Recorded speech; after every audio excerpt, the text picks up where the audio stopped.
नमस्कार दोस्तों, आपका स्वागत है एसएससी लैब पर। मेरा नाम है अमन श्रीवास्तव और आज हम एक ऐसी शख्सियत के बारे में देख रहे हैं जो हमारे बीच नहीं रहे। आप उनका फोटो पीछे मेरी स्क्रीन पर देख रहे हैं। ये हैं डॉक्टर मनमोहन सिंह। इस वीडियो में हम डॉक्टर मनमोहन सिंह जी के बारे में बहुत कुछ जानेंगे। बहुत सारी ऐसी चीजें होंगी जो बड़ी इंटरेस्टिंग होंगी, जो आपको पता भी नहीं होंगी, और कैसे उन्होंने हमारी लाइफ को, हम सब की लाइफ को इंस्पायर किया। और इसके बाद ये भी देखेंगे कि हमसे एग्जामिनेशन में कैसे कैसे, कहां कहां प्रश्न क्या क्या बन सकते हैं। जो भी हम बातें आपको यहां बताएंगे ये एग्जाम के लिए भी बहुत ज्यादा इंपॉर्टेंट होंगी और एग्जाम में भी यहां से प्रश्न बन सकेंगे। आइए देखिए, मनमोहन सिंह साहब जो हैं ये हमारे 14वें प्रधानमंत्री थे और 92 इयर्स की एज में कल रात में इनका निधन हो गया। और इनको मेनली इनके दो चीजों की वजह से जाना जाता था। ये प्राइम मिनिस्टर भी थे और साथ ही साथ ये फाइनेंस मिनिस्टर भी रहे थे। तो जो इन्होंने आर्थिक सुधार करे थे इन्होंने अपने फाइनेंस मिनिस्टर के कार्यकाल में, वो आज भी बहुत ज्यादा जाने माने जाते हैं। उससे भारत की पूरी काया पलट हो गई इनके द्वारा करे गए आर्थिक सुधारों से। एक बार इनके पूरे जीवन के बारे में जानते हैं, कहां कहां कैसा कैसा था। तो देखिए, 26 सितंबर 1932 को, ये उस समय क्योंकि 1932 है तो आजादी हुई नहीं थी, तो ब्रिटिश इंडिया में पैदा हुए थे और पंजाब प्रांत में पैदा हुए थे। ये तो पंजाब प्रोविंस हुआ करती थी। पंजाब उस समय स्टेट नहीं था, एक प्रोविंस थी। उसमें भारत और आज का पाकिस्तान भी आता है। तो जो जहां पर ये पैदा हुए थे वो इस समय पाकिस्तान में वो जगह पड़ती है। तो जब आजादी की लड़ाई हुई 1947 में, जब भारत को आजादी मिल गई, उसके बाद इनका परिवार जो है ये भारत की तरफ आ गया। इनकी माता जी का नाम अमृत कौर, इनके पिताजी का नाम गुरमुख सिंह था। इनकी शिक्षा की बात करें तो ये हाईली एजुकेटेड व्यक्ति थे। ये मनमोहन सिंह साहब जो हैं, इन्होंने इकोनॉमिक्स में बैचलर किया था और इसके बाद ये गए ऑक्सफोर्ड यूनिवर्सिटी और कैम्ब्रिज यूनिवर्सिटी। ये दोनों ही वर्ल्ड की टॉप मोस्ट यूनिवर्सिटीज हैं, ऑक्सफोर्ड और कैम्ब्रिज। यहां से जाकर के इन्होंने अपने मास्टर्स और पीएचडी करे जाकर के। और इसके बाद जब ये लौट करके आए तो इनफैक्ट ये भारत नहीं आए, इनको वहीं से ही कैम्ब्रिज से ही इनको नौकरी मिल गई थी यूनाइटेड नेशंस में काम करने की। तो ये यूनाइटेड नेशंस में सर्विस इन्होंने अपनी शुरू कर दी। अच्छा, अब बात आती है भारत आना इनका कैसे हुआ। तो कहानी ये आती है कि ये वहीं पर काम कर रहे थे, तब इनको दिल्ली यूनिवर्सिटी से, जब ये यूनाइटेड नेशंस में काम कर रहे थे, तब फिर इनको दिल्ली यूनिवर्सिटी की तरफ से कॉल गया।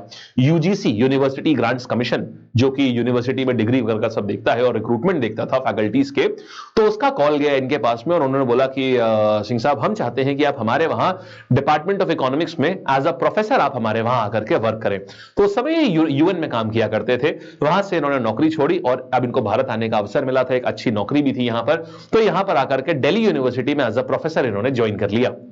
इसके बाद अब यहां पर ये पढ़ाना शुरू कर दिया। फिर क्या हुआ, 1972 से 76 ये भारत के चीफ इकोनॉमिक एडवाइजर रहे और जैसे ये पद इनका समाप्त हुआ, इसके बाद में इन्होंने क्या किया, ये रिजर्व बैंक के गवर्नर भी रहे हैं 1982 से लेके 85। आप जानते हैं आरबीआई के गवर्नर का जो कार्यकाल होता है वो 3 वर्ष का होता है। तो ये आरबीआई के गवर्नर रहे 3 वर्ष तक। उसके बाद क्या हुआ, इसके बाद इनको प्लानिंग कमीशन का मुखिया बना दिया गया।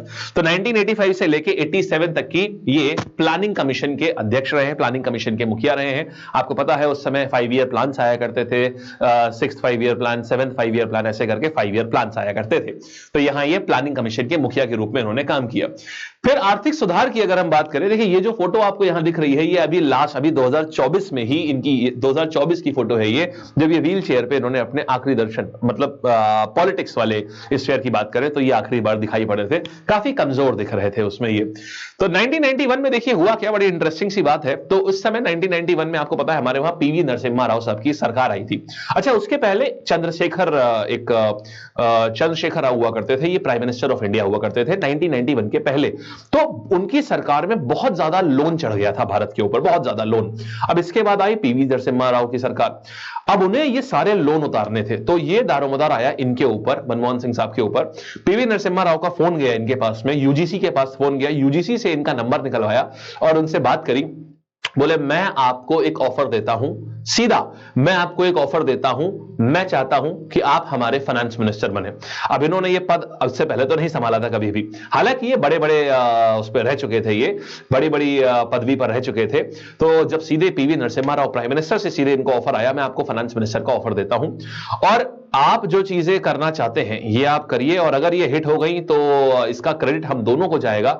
लेकिन अगर ये फेल हो गया, जो आप बदलाव की बात कर रहे हैं, क्योंकि हमें इस समय बहुत भयंकर बदलाव चाहिए भारत में, हमारी इकोनॉमी इतने गंदे दौर से गुजर रही है, तो फिर ये ध्यान रखिएगा कि आपको जाना पड़ेगा, मतलब आपको फाइनेंस मिनिस्टर पद से हटा दिया जाएगा। इन्होंने उस जिम्मेदारी को एक्सेप्ट किया। इन्होंने जो बजट तैयार किया, ये बात है 24 जुलाई 1991 की, तब इन्होंने जो बजट तैयार किया, क्योंकि नई सरकार आई थी, जब नई सरकार आती है तो वो अपना बजट लेके आती है उस साल का, तभी इन्होंने 1991 में पूरा LPG model, liberalisation, privatisation, globalisation लेकर के आए। उसके पहले किसी भी फॉरेन कंपनी को इंडिया में अपने ऑफिस खोलने की इजाजत भी नहीं थी और सामान भी नहीं बेच सकते थे। इसके बाद से क्या हुआ, तो देखिए उससे होता क्या था, उससे भारत की जो कंपनीज थी वो बड़ी आलसी हो गई थी, क्योंकि उनको अच्छे गुड्स से कंपटीशन था ही नहीं, क्योंकि बाहरी कंपनीज के सामान बहुत अच्छे थे लेकिन वो भारत में बेच नहीं सकते थे अपने सामान को। तो इनके आने के बाद से एलपीजी पॉलिसी लेकर के आए, जिसके तहत बाहर की कंपनियों के लिए भी दरवाजे खोल दिए गए। अब बाहर का बहुत ही बेहतरीन सामान इंडिया में आता था। अब इंडियन कंपनीज को भी ये हुआ, उनके सर्वाइवल की समस्या आने लगी कि उनको अपनी क्वालिटी इंप्रूव करनी ही पड़ेगी, नहीं तो वो इतने टफ कंपटीशन में सर्वाइव नहीं कर पाएंगे।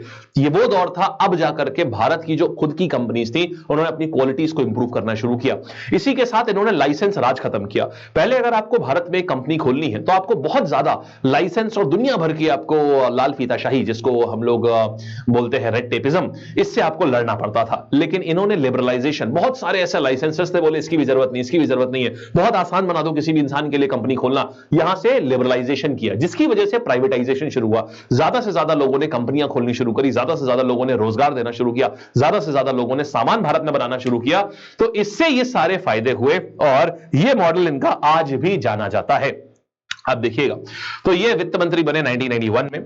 इसके बाद फिर प्राइवेटाइजेशन आया यहां पर 24 जुलाई 1991 में, और लाइसेंस राज, जैसे मैंने आपको बताया, ये इन्होंने समाप्त किया। फिर प्रधानमंत्री का भी इनका कार्यकाल रहा है, और इसके पहले भी इनफैक्ट जब ये यहां पर वित्त मंत्री तो थे ही थे, साथ में आपको ये बताऊं, जब ये प्लानिंग कमीशन के मुखिया थे, तो एक बार इनकी राजीव गांधी साहब से इनकी बहस हो गई थी और उन्होंने इनको जोकर तक कह डाला था। तो हुआ क्या था, बड़ा इंटरेस्टिंग सा वाक्य है। राजीव गांधी साहब का कहना था कि इनसे बोला गया, आप प्रेजेंट करिए कि आप क्या प्लान लाना चाहते हैं। जो राजीव गांधी जी के समय पर जो प्लान आया, पूछा, उनसे बोला कि आप प्लान का मसौदा तैयार करिए। इन्होंने पूरा मसौदा तैयार किया। मसौदा माने होता है ड्राफ्ट तैयार किया। ड्राफ्ट तैयार करने के बाद जैसे ही इन्होंने दिखाया, तो राजीव गांधी बहुत ज्यादा आग बबूला हो गए। क्यों? वो इसलिए आग बबूला हो गए क्योंकि वो चाहते थे अब का भारत का प्लान ऐसा बने जिसमें हाईवे हो, नेशनल हाईवे हो, जिसमें मॉल हो, जिसमें शहरीकरण हो, बहुत ज्यादा अर्बनाइजेशन हो, और खूब बड़े बड़े मॉल्स बनने चाहिए। लेकिन इन्होंने जो किया हुआ था, इनका कहना था कि हमको पहले गांव में, गरीबों में, हमें पहले गांव, गरीबों, इनकी हमें हालत सुधारनी पड़ेगी, तभी देश सुधरेगा। ये बात देख करके वो बड़ा आग बबूला हो गए और उन्होंने वहीं से उस मीटिंग में, वो जो उनके पास ड्राफ्ट था, ऐसे फेंक करके चले गए। अगले दिन मीडिया ने पूछा, अरे हमें पता चला, मीडिया ने पूछा राजीव गांधी जी से कि बड़ा गर्मा गर्मी हो गई थी अंदर, क्या हुआ?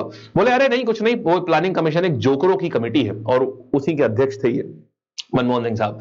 तो ये बड़ा मामला हाईलाइट में आया कि मनमोहन सिंह साहब को जोकर कह दिया प्लानिंग कमीशन ने। अच्छा, तो ये तो पूरी कहानी हुई। अब देखिएगा, तो ये बड़ी इंटरेस्टिंग सी एक कहानी थी। खैर, अच्छा, तो अब देखिए आर्थिक सुधार मैंने आपको बताया कैसे करें। प्रधानमंत्री के रूप में इन्होंने 2 कार्यकाल करे। इन्होंने 2004 से लेकर 2014 तक 2 बार लगातार ये प्रधानमंत्री बने। इसके बाद लेकिन इनके कार्यकाल में कई चुनौतियां आई, जैसे 2G घोटाला ये आया, ऑगस्टा वेस्टलैंड घोटाला ये आया, इसके बाद में कोयला आवंटन घोटाला। तो ये जो 2G घोटाला था, ये तकरीबन 1,74,000 करोड़ का घोटाला था, 1,74,000 करोड़। लेकिन ये जो कोयला घोटाला था, ये 20 लाख करोड़ के आसपास का घोटाला था। मतलब ऐसे कम से कम 10 2G स्कैम मिला दीजिए तब ये घोटाला बनता था। फिर ऑगस्टा वेस्टलैंड घोटाला, इसके बाद में फिर आदर्श सोसाइटी घोटाला। तो ये बहुत सारे घोटाले इनके कार्यकाल में अनकवर हुए और इन्हीं के कार्यकाल में ही हुए थे। तो इनके ऊपर बार बार प्रेशर आता था कि भाई आपके कार्यकाल में इतने घोटाले कैसे हो रहे हैं। तो इनको काफी चुनौतियों का इनको सामना करना पड़ रहा था। और फायदे की बात करें तो आर्थिक विकास इनके कार्यकाल में हुआ, इंटरनेशनल रिलेशंस हमारे काफी इंप्रूव हुए। इनफैक्ट अगर हम बात करें यूएस के साथ में हमारी जो न्यूक्लियर डील, आपको याद होगा 1990s में जब हमने अपना परमाणु परीक्षण किया था, तो यूएस ने हमारे ऊपर बैन लगा दिया था।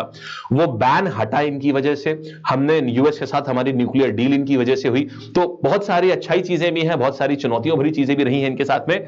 फिर देखिएगा, अच्छा, अगर ये भी यहां पर इनके पर्सनल लाइफ की बात करें तो ये हमेशा आपने मोस्टली देखा होगा, ये नीली पगड़ी पहनते थे। इसकी भी कहानी क्या हुई, ये 2006 में पता चली। ये ऑक्सफोर्ड के पढ़े हुए थे। तो एक बार ड्यूक ऑफ एडिनबर्ग, इनको भी बुलाया गया मनमोहन सिंह साहब को भी वहां बुलाया गया और ड्यूक ऑफ एडिनबर्ग एक जगह है स्कॉटलैंड में, तो उनको भी बुलाया गया। एक डॉक्टरेट की उपाधि इनको दी जा रही थी, एक ऑनररी डॉक्टरेट दिया जा रहा था इनको उसी यूनिवर्सिटी से। तो वहां पर जब ये ड्यूक साहब ने बोला कि इनकी पगड़ी का रंग बड़ा अच्छा है, तो वहां पर उस हॉल में उन्होंने बोला इसकी एक खासियत है साहब कि मैं नीली पगड़ी इतनी ज्यादा क्यों पहनता हूं। बोले क्यों पहनते हैं बताइए। बोले एक्चुअल में ऑक्सफोर्ड यूनिवर्सिटी के दिनों में मेरे पास ऑक्सफोर्ड की यादें मेरे अंदर बहुत गहरे से बसी हुई हैं और ऑक्सफोर्ड ने मेरा जीवन बहुत बड़े लेवल पे बदला था। तो ऑक्सफोर्ड में जब मैं था तो मैं नीली पगड़ी पहनता था और ये कलर मुझे बहुत पसंद आया। तो मैं नीली पगड़ी आज भी इसीलिए पहनता हूं क्योंकि आज भी मुझे जब मैं नीली पगड़ी पहनता हूं तो मुझे अपने ऑक्सफोर्ड के दिनों की याद आ जाती है और मुझे मेरा वही कॉन्फिडेंस दिखाई पड़ता है, इसीलिए मैं आज भी नीली पगड़ी पहनता हूं। ये इनके नीली पगड़ी का राज था। क्या काफी शांत स्वभाव के थे, बहुत ही हल्का बोलते थे, धीमे बोलते थे। इनकी पर्सनल लाइफ की बात करें तो वाइफ इनकी है गुरशरण कौर एंड इनकी 3 बेटियां हैं जो अभी है इनके साथ में। अच्छा, तो बाकी इनका पूरा फिर बात करें 2019 में इनके ऊपर एक किताब भी आई थी the accidental prime minister. Sanjay बारू इनके एक एडवाइजर थे, उन्होंने ये किताब लिखी थी द एक्सीडेंटल प्राइम मिनिस्टर। इसके बारे में भी जब उनसे पूछा गया कि आप तो द एक्सीडेंटल प्राइम मिनिस्टर थे साहब, सोनिया गांधी जी को प्राइम मिनिस्टर बनाया नहीं जा सका इसलिए आपको बना दिया गया था, ये तो धोखे से हुआ था, आप तो प्राइम मिनिस्टर धोखे से बनाए गए थे। टू विच इन्होंने बड़ा अच्छा जवाब दिया। इन्होंने बोले कि साहब था तो मैं एक्सीडेंटल फाइनेंस मिनिस्टर भी, और दुनिया जानती है, दुनिया लोहा मानती है इनका कि जब ये फाइनेंस मिनिस्टर बने, भारत की अगर अर्थव्यवस्था हो किसी का बिल्कुल काया पलट हुआ है और बहुत अच्छी बनी है, तो वो this man is single handedly responsible for all the good things in the Indian economy at that particular time. तो फिर घोटालों के भी आरोप लगे हैं। राहुल गांधी जी भी यहां पर एक बार कहानी आती है कि राहुल गांधी जी क्या इन्होंने एक प्रपोजल दिया था राहुल गांधी जी के सामने और वो भी उन्होंने फाड़ के फेंक दिया था इनके सामने, और ये बहुत पुरानी बात नहीं है, 2014 के आसपास की बात है ये। तो काफी ज्यादा चुनौतियां भी रही हैं इनके पूरे राजनीतिक करियर में और अच्छे उपलब्धियां भी रही हैं। ऐसे मिक्स एंड मैच व्यक्ति थे डॉक्टर मनमोहन सिंह साहब। अभी हमारे बीच नहीं है और ये सच में कहा जाएगा कि आज ये एक युग का अंत हुआ है। तो एज अ प्राइम मिनिस्टर मुझे हमेशा पर्सनली कहूं तो मुझे हमेशा लगा कि ये करना बहुत कुछ चाहते हैं लेकिन शायद कोई चीज इनको रोकती है, पता नहीं वो क्या। लेकिन ये टैलेंटेड बहुत हैं क्योंकि ये प्लानिंग कमीशन के भी अध्यक्ष रह चुके हैं, गवर्नर ऑफ आरबीआई भी रह चुके हैं, ऑक्सफोर्ड के पढ़े हुए हैं, कैम्ब्रिज के पढ़े हुए हैं, डीयू में प्रोफेसर रह चुके हैं, फाइनेंस मिनिस्टर रह चुके हैं, प्राइम मिनिस्टर हैं। तो हमेशा मुझे लगा ये करना बहुत कुछ चाहते हैं लेकिन शायद ये कुछ उतना एज अ प्राइम मिनिस्टर इनके हाथ इतने ओपन नहीं है कि ये सारी चीजें को कर पाए। तो एनीवे, तो ये थी इनके बारे में सारी चीजें। आपको इनके बारे में कौन सी नई चीज पता चली ये आप जरूर बताइएगा कमेंट सेक्शन में। तो कि आपको क्या चीज इनके बारे में बढ़िया लगी और क्या नई चीज आपको पता चली इनके बारे में, ये जरूर से बताइएगा। धन्यवाद। और हाँ, चैनल से जरूर सब्सक्राइब करना, इससे जुड़ जाना। बहुत अच्छी अच्छी चीजें हम लोग यहाँ लेकर के आते हैं जो एग्जाम के लिए भी बहुत इंपॉर्टेंट होती हैं और आपको अपडेट रहने के लिए भी बहुत इंपॉर्टेंट होती है वो। ठीक है जी, धन्यवाद।